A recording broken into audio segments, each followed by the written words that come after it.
So mga ka-amigo, basketball muna tayo habang nag-aantay tayo dito. You know, kasama ko si Sir, kapatid ni sa customer namin. Si Sir, ano ang pangalan mo, Sir? Sir Teo po. Sir Teo, okay. Dito kami sa kanilang lugar, oh, ganda.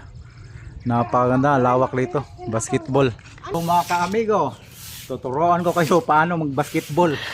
Sana all.